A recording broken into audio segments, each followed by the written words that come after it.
Hello friends, welcome to my YouTube channel. Friends, अगर आप channel पर नए हैं तो चैनल को सब्सक्राइब करें और बेल आइकन को ऑन करें, जिससे सबसे पहले आपके पास वीडियो पहुंचे।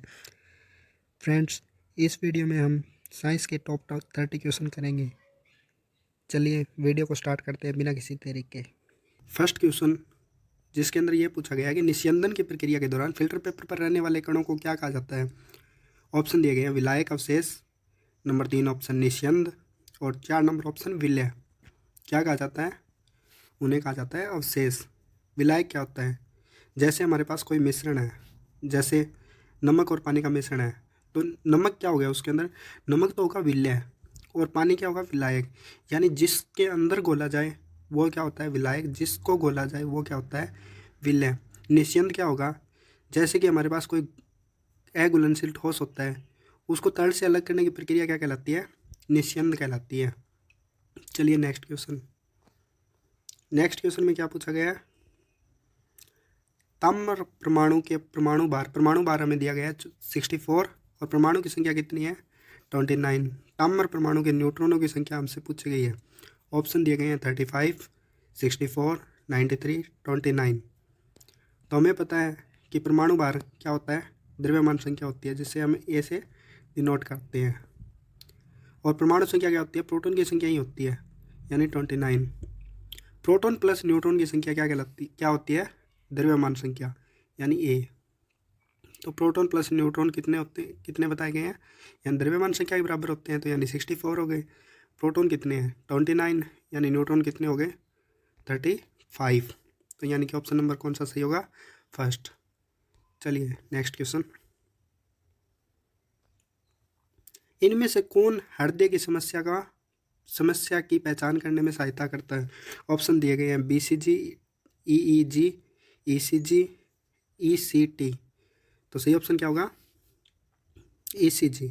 अब BCG की बात की जाए तो BCG होता है शरीर की गति का मापन, हृदय से रक्त के उत्सर्जन के साथ जुड़ा हुआ होता है। EEG की बात की जाए तो EEG क्या होता है? मस्तिष्क की विद्युत गतिविधि का मापन होता है। और ECT क्या होता है?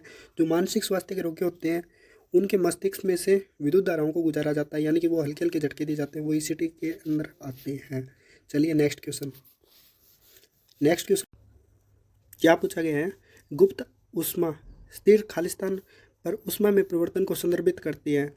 यानी ऑप्शन दिए गए हैं तापमान, आयतन, दाब, तापमान, आयतन और दाब, यानी उपरोक्त सभी। तो सही ऑप्शन क्या होगा? इससे पहले हम गुप्त ऊष्मा क्या होती है? एक स्थिर तापमान पर अवशोषित ऊष्मा ही क्या होती है? गुप्त ऊष्मा। यानी किसी वस्तु की स्थिर तापमान पर क्या कोई ऊष्मा अवशोषित कर लेता है, वो क्या कहलाती है? गुप्त ऊष्मा। तो यानी कि डेफिनेशन के अंदर भी बताया गया कि स्थिर तापमान पर होगी, यानी आयतन और दाब का कोई फर्क नहीं पड़ेगा।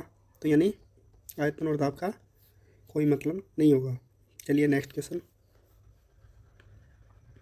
नेक्स्ट क्वेश्चन क्या है? पोषक तत्वों के अलावा हमारे शरीर को खालिस्तान और पानी की आवश्यकता होती है। ऑप्शन क्या है? कार्बोहाइड्रेट, वसा, प्रोटीन और पथ्य फाइबर। तो पोषक तत्वों के अलावा, तो ऑप्शन के हिसाब से देखा जाए तो पोषक तत्व क्या होते हैं? कार्बोहाइड्रेट भी पोषक तत्व होते हैं, वसा भी पोषक तत्वों के अंदर आती है, प्रोटीन भी पोषक तत्वों के अंदर आते हैं। तो पथ्य फाइबर क्या होते हैं? सही ऑप्शन होगा, क्योंकि हमारे शरीर को पथ्य फाइबर और पानी की आवश्यकता होती है पोषक तत्वों के अलावा। तो पथ्य फाइबर हमारे क्या करता है? बीमारियों से हमें बाहरी बीमारियों से बचाता है। चलिए नेक्स्ट क्वेश्चन पे चलते हैं। नेक्स्ट क्वेश्चन क्या है? प्लास्टर ऑफ पेरिस का रासायनिक सूत्र। ऑप्शन दिए गए हैं CaSO4, number 2 option CaSO4.2H2O, C number 3 option CaSO4.12H2O, C number 4 option CaSO4.H2O। तो सही ऑप्शन क्या होगा? CaSO4.12H2O।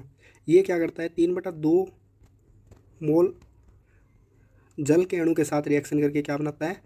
CaSO4.2H2O, जो क्या होता है? फॉर्मूला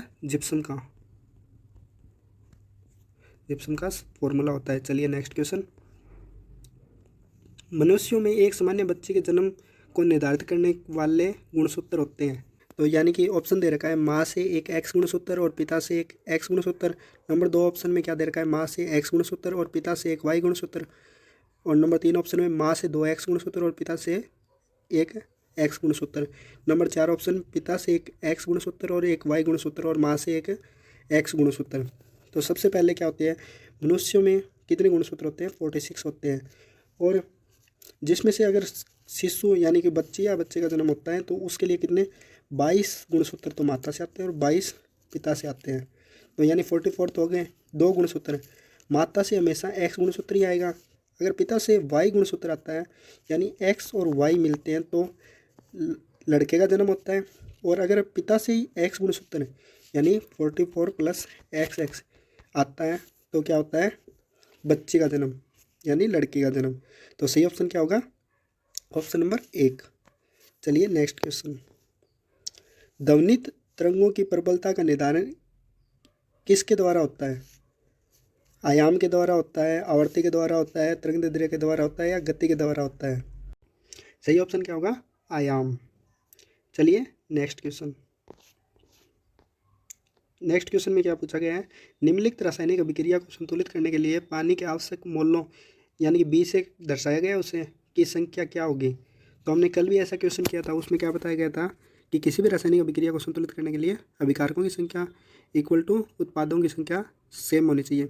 तो हम देखते हैं यहाँ पे कार्बन की कितने मोल है, 1, यहाँ पे कितने 6। तो यानी कि इसको सोल्व करने के लिए यहाँ पे हम किससे मल्टीप्लाई करवाएंगे, 6 से। तो 6 से करवा दिया तो यहाँ पे ऑक्सीजन के कितने परमाणु हो गए, 12। यहाँ पे कितने 12, यहाँ पे O2 भी दे रखा है। तो आगे हम चलते हैं, यहाँ पे कितने हो गए बी, हाइड्रोजन के यहाँ पे उत्पादों में कितने परमाणु हैं, उत्पाद में हाइड्रोजन के 12 परमाणु हैं। तो यहाँ पे कितने हैं, 2 ही है। तो हमें इसको कितने से मल्टीप्लाई कराएंगे, 6 से। 6 से मल्टीप्लाई करा दिया तो हमारे पास कितने आ गए, 12 परमाणु हाइड्रोजन के हो गए। तो यानी हाइड्रोजन इक्वल है। और ऑक्सीजन के कितने हो गए, 6 ये और 6 12 यहाँ से, टोटल कितने हो गए 18 हो गए अभिकारक। तो उत्पाद में कितने हैं, यहाँ 6 ही है।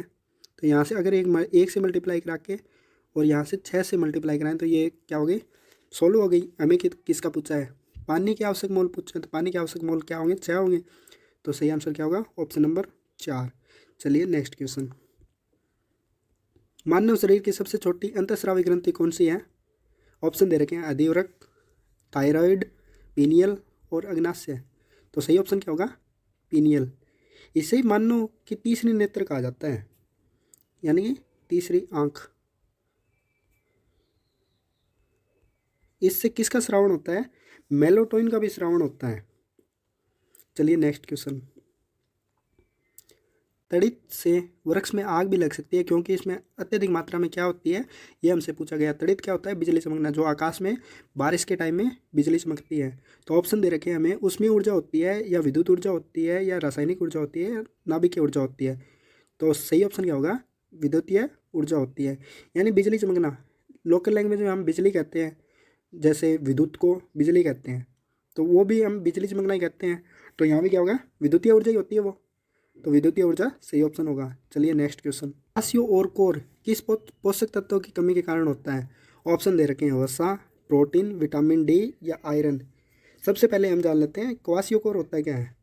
ये शिशुओं की बीमारी है। शिशु यानी कि छोटे बच्चे, उनके क्या हो जाते हैं, लाल बाल हो जाते हैं ना, उसे क्वासियो और कोर कहते हैं। तो क्वासियो और कोर किसकी कमी से होता है, क्वासियो और कोर प्रोटीन की कमी से होता है। वसा कहाँ पे संग्रहित होती है, वसीय ऊतकों में। और आयरन किस में पाया जाता है, आरबीसी में। और विटामिन डी कहाँ पाया जाता है, इससे हड्डियाँ भी मजबूत होती है। और ये क्या कहाँ, ये हड्डियों में पाया जाता है। चलिए नेक्स्ट क्वेश्चन क्या है, किस कोशिकांग में शक्तिशाली पाचक एंजाइम होते हैं जो सभी कार्बनिक यौगिकों को तोड़ने में सक्षम होते हैं? ऑप्शन दे रखे हैं हमें, प्लास्टिड, रिक्तिकाएँ, गोल्जिकाएँ और लाइसोसोम। तो सही ऑप्शन क्या होगा, सही ऑप्शन होगा लाइसोसोम। लाइसोसोम क्या कहलाता है, इसे आत्मघाती सेल भी कहते हैं। क्या कहते हैं, आत्मघाती सेल।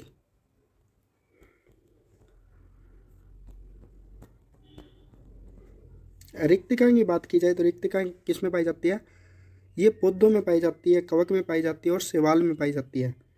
और प्लास्टिड की बात की जाए तो प्लास्टिड पादप कोशिकाओं में केवल और केवल पादप कोशिकाओं में पाया जाता है। ये इसका कार्य क्या होता है, इसका कार्य होता है यह पौधों को क्या करता है, विशिष्ट रंग प्रदान करता है। चलिए नेक्स्ट क्वेश्चन क्या है, एक्स किरणों के आविष्कार से जुड़े वैज्ञानिक का चयन कीजिए। तो एक्स किरणों का आविष्कार किसने किया था, ये हमसे पूछा गया। ऑप्शन दे रखे हैं आइंस्टाइन, रोंगटन, फेराडे, आर्किमिडीज। तो सही ऑप्शन क्या होगा, रोंगटन। चलिए नेक्स्ट क्वेश्चन पे चलते हैं। नेक्स्ट क्वेश्चन, आधुनिक आवर्त सारणी में आवर्त में बाएं से दाएं जाने पर परमाणु के आकार में क्या परिवर्तन होता है। ऑप्शन दे रखे हैं बढ़ता है, घटता है, वही रहता है, पहले बढ़ता है फिर घटता है। तो सही ऑप्शन क्या होगा, बाएं से जाने पर दाएं जाने पर क्या होता है, परमाणु का आकार घटता है। यानी कि सही ऑप्शन क्या होगा, घटता है। और अगर आप आधुनिक आवर्त सारणी में ऊपर से नीचे जाते हैं तो क्या होता है, परमाणु के आकार में वृद्धि होती है। चलिए नेक्स्ट क्वेश्चन, हमसे क्या पूछा गया है, यदि किसी कार की चाल 4 गुनी हो जाए तो गतिज ऊर्जा में क्या परिवर्तन होगा। यानी कि वो 8 गुनी होगी, 16 गुनी होगी, या 32 गुनी होगी, या 4 गुना होगी। हम जानते हैं गतिज ऊर्जा का फॉर्मूला क्या होता है, के बराबर 1/2 mv²। तो यानी v की वैल्यू उसने क्या बोला है कि 4v हो जाएगी। तो 4v हो जाएगी तो क्या हम फॉर्मूले में रख देंगे, दूसरे फॉर्मूले में k dash equal to 1/2 mv²। यानी कि v की वैल्यू 4v हमने वैल्यू रख दी। तो सही वैल्यू क्या आ गया हमारा आंसर, 16 1/2 mv²। यानी ये क्या है, ये k की वैल्यू, तो हमने क्या कर दिया 16 की हो गई। यानी कि क्या सही आंसर क्या आएगा कि वो 16 गुना हो जाएगी। यानी कि सही ऑप्शन क्या है, 16 गुना, ऑप्शन नंबर 2। चलिए नेक्स्ट क्वेश्चन। नेक्स्ट क्वेश्चन में क्या पूछा गया है, लोहे के बुरादे और सल्फर पाउडर के मिश्रण का पृथक्करण निम्नलिखित में से किस प्रक्रिया द्वारा किया जाता है। ऑप्शन नंबर दे रखा है, पहला उत्सादन यानी कि उद्रव्यपातन, ये ऑप्शन लिखने में मिस्टेक हो गई, ये क्या है उद्रव्यपातन। नंबर 2 ऑप्शन चुंबकन द्वारा या चुंबक द्वारा। नंबर 3 निस्पंदन, निस्यंदन या निस्पंदन। और 4 नंबर ऑप्शन है केंद्रा प्रसारण। यानी सही ऑप्शन क्या होगा, लोहे के बुरादे और सल्फर पाउडर पर अगर आप चुंबक ले जाते हैं तो क्या करते हैं, लोहे का जो बुरादा होता है वो चुंबक से चिपक जाता है और सल्फर का पाउडर वो नीचे रह जाता है। तो सही ऑप्शन क्या होगा, चुंबक द्वारा। तो सही प्रक्रिया क्या होगी, चुंबकन। चलिए नेक्स्ट क्वेश्चन।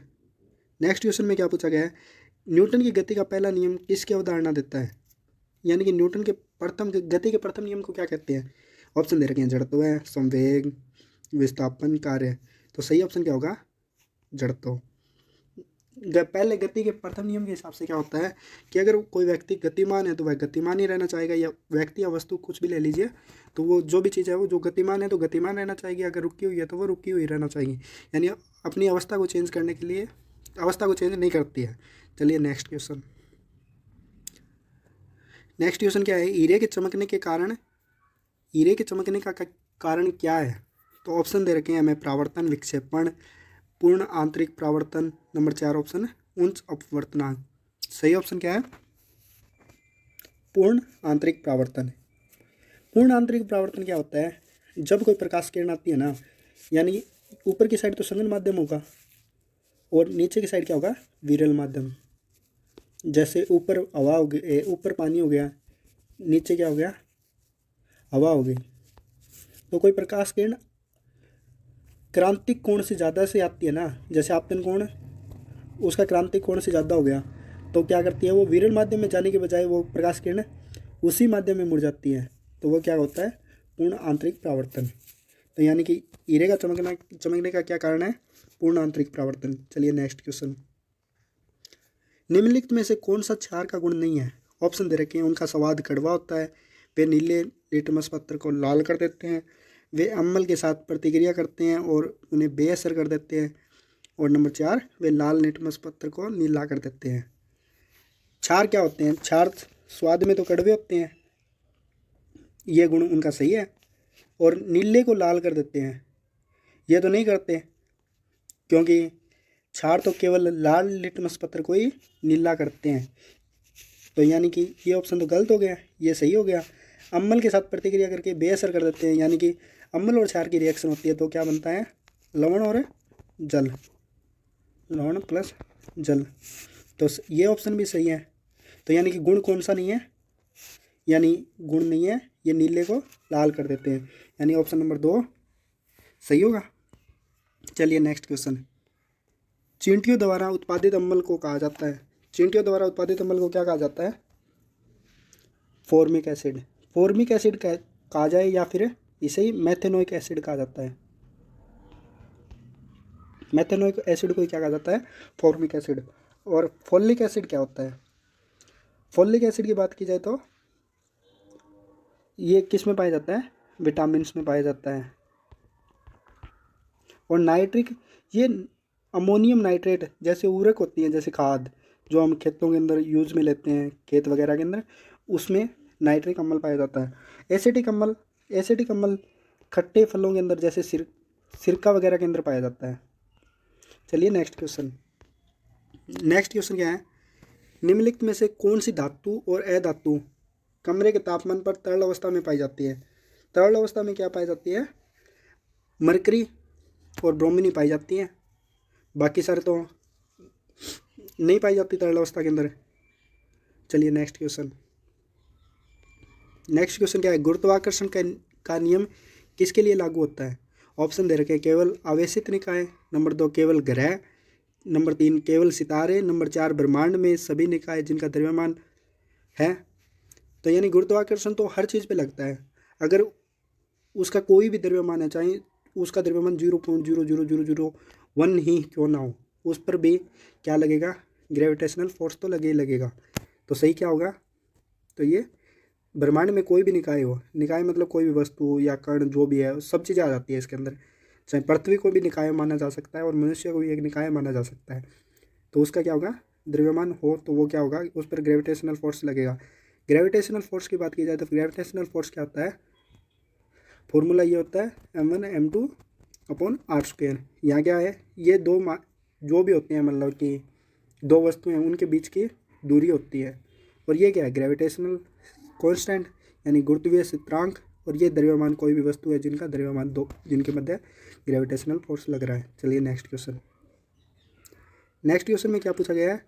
दो या दो से अधिक मिश्रणीय द्रवों के मिश्रण को अलग अलग करने के लिए जिसके क्वथनांकों के अंतर 25 केल्विन से कम हो, वो विधि क्या, कौन सी विधि का उपयोग किया जाता है? ऑप्शन दे रखे हैं, निस्यंदन, नंबर 2 पृथक्कारी फनल, नंबर 3 आंशिक आसवन, नंबर 4 उद्रव्यपातन। तो सही ऑप्शन क्या होगा? आंशिक आसवन। तो आंशिक आसवन क्या होगा? सही ऑप्शन होगा। आंशिक आसवन के द्वारा, ये आंशिक आसवन क्यों होगा? जैसे हम एल्कोहल यानी शराब और पानी का जो मिश्रण होता है उसको अगर उबालें तो पानी, शराब लगभग 78 सेंटीग्रेड पर ये उबलना शुरू हो जाती है, और पानी क्या करता है? पानी 100 डिग्री सेंटीग्रेड पर जाके उबलता है। तो इनके मध्य का लगभग अप्रोक्सीमेटली 25 डिग्री के आसपास ही होता है अंतर। और निस्यंदन क्या कहलाती है? निस्यंदन के बारे में आपको पहले ही बताया था कि अघुलनशील सामग्री को तरल से अलग करना ही। जैसे कि हमने कोई ठोस पदार्थ ले लिया, उसको पानी में रख दिया, तो हम उसको क्या कर सकते हैं? छान कर भी अलग कर सकते हैं। और पृथक्कारी फनल क्या होता है? जिसमें दो मिश्रणीय पदार्थों को अलग अलग किया जाता है, जिनका कोई मिश्रण ही नहीं बनता, तो उनको क्या किया जाता है? अलग अलग किया जाता है। और उद्रव्यपातन का तो आपको पता ही है क्या होता है। आंशिक आसवन इसके लिए सही ऑप्शन होगा। और उद्रव्यपातन क्या होता है? जो ठोस से सीधा ही द्रव में चेंज हो जाए। नेक्स्ट क्वेश्चन में क्या है? वह अभिक्रिया क्या कहलाती है जिसमें ऑक्सीकरण और अपचयन एक साथ होते हैं? यानी कि ऑक्सीकरण और अपचयन दोनों ही एक साथ होते हैं, वो कौन सी रिएक्शन होती है? तो ऑप्शन पूछ रखे हैं, रिडॉक्स, नंबर 2 ऊष्माक्षेपी, नंबर 3 ऊष्माशोषी, नंबर 4 युग्मन। तो सही ऑप्शन क्या होगा? रिडॉक्स। रिडॉक्स रिएक्शन के अंदर ये ऑक्सीकरण और अपचयन दोनों एक साथ होते हैं। तो यानी कि ऑक्सीकरण में क्या होता है? ऑक्सीजन तो जुड़ती है और हाइड्रोजन हटता है। और इसके अंदर क्या होता है? अपचयन के अंदर हाइड्रोजन जुड़ता है और ऑक्सीजन हटती है। तो दोनों एक दूसरे के अपोजिट होती है, परंतु ये एक रिएक्शन के अंदर ही होती है। तो फिर ये क्या कहलाती है? Redox reaction. अगला क्वेश्चन क्या है? अगले क्वेश्चन के अंदर ये पूछा गया है कि निम्नलिखित में से कौन सा हार्मोन पौधे की वृद्धि में अवरोधक हार्मोन है? क्वेश्चन दिए गए हैं, ऑप्शन दिए गए हैं, cytokinin, auxin, gibberellins, number 4 abscisic acid.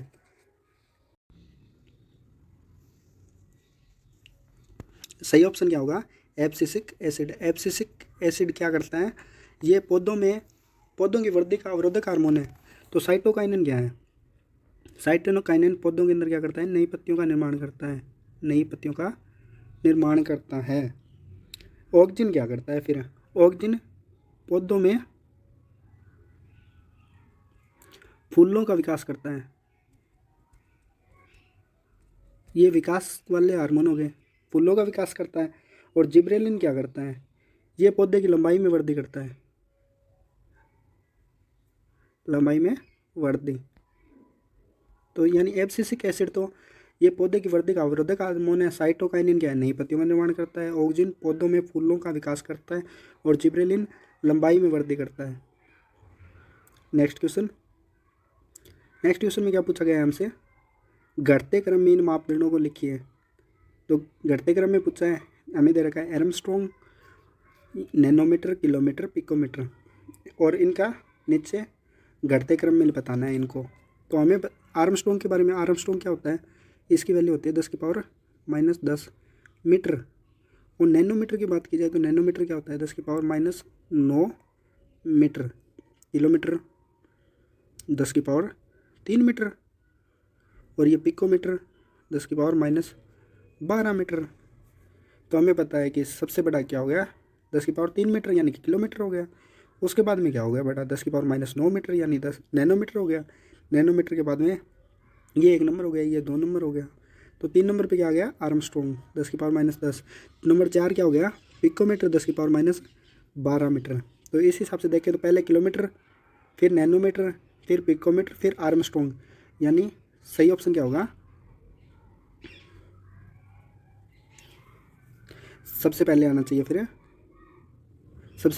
Kilometre, फिर नैनोमीटर, फिर आर्मस्ट्रॉन्ग और फिर पिकोमीटर। तो सही ऑप्शन हो गया 3 नंबर। चलिए next question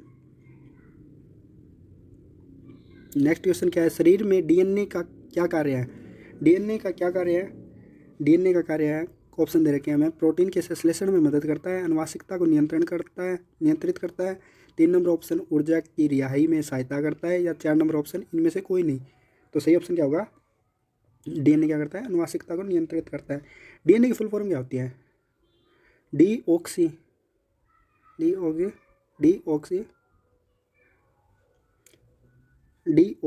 ribo nucleic acid. सही ये होता है। और इसकी कल आपको बताया गया था कि क्या होता, इसकी खोज किसने की थी डीएनए की? जेम्स वॉटसन और फ्रांसिस क्रिक ने की थी। क्रिक ने खोज की थी। ये कल भी आया था क्वेश्चन, तो आज दोबारा से रिपीट हो रहा है। चलिए नेक्स्ट क्वेश्चन में क्या पूछा गया है? परमाणु का पहला मॉडल किसके द्वारा दिया गया था? ऑप्शन दे रखे हैं नील बोहर, रदरफोर्ड, जे थॉमसन या गोल्डस्टीन। तो सही ऑप्शन क्या होगा? J Thomson. इसको परमाणु के पहले मॉडल को क्या कहा जाता है? प्लम पुडिंग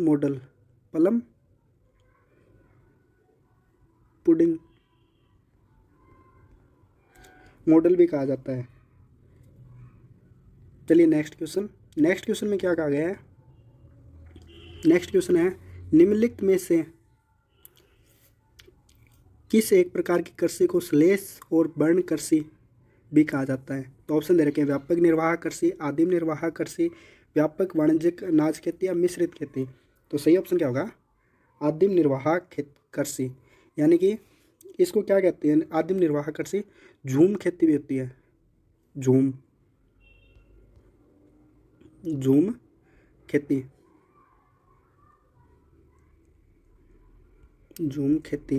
ये क्या होती है कि जैसे किसी के पास 1 बीघा ज़मीन है, तो उसके 1/4 भाग यानी कि इतने से भाग पे जो खेती की जा रही है ना, वो क्या कहती है? आदिम निर्वाह कृषि कहलाती है। अगर पूरे पे कृषि की जा रही है, यानी पूरे 1 बीघा पे ही खेती की जा रही है, तो वो क्या कहला रही है? व्यापक निर्वाह कृषि। और वाणिज्यिक फसलों को भी खेती की जा रही है, यानी कि उसको बेचने के लिए खेती की जा रही है, तो वो कौन सी कहलाती है? व्यापक वाणिज्यिक अनाज की खेती। और मिश्रित में अलग अलग फसलों को की बिजाई की जाती है। पूरा वीडियो देखने के लिए धन्यवाद। आप प्लीज़ चैनल को सब्सक्राइब करें और वीडियो को लाइक करें और ज़्यादा से ज़्यादा शेयर करें, ताकि और साथ में बेल आइकन को ऑन करें, क्योंकि सबसे पहले आपके पास नोटिफिकेशन जाए और आप अपनी तैयारी को अच्छे से बूस्ट कर सकें। और फ्रेंड्स, आपने जितने भी आपके क्वेश्चन गलत हुए हैं और सही हुए हैं, दोनों के बारे में आप कमेंट बॉक्स में ज़रूर बताएं। Thank you friends.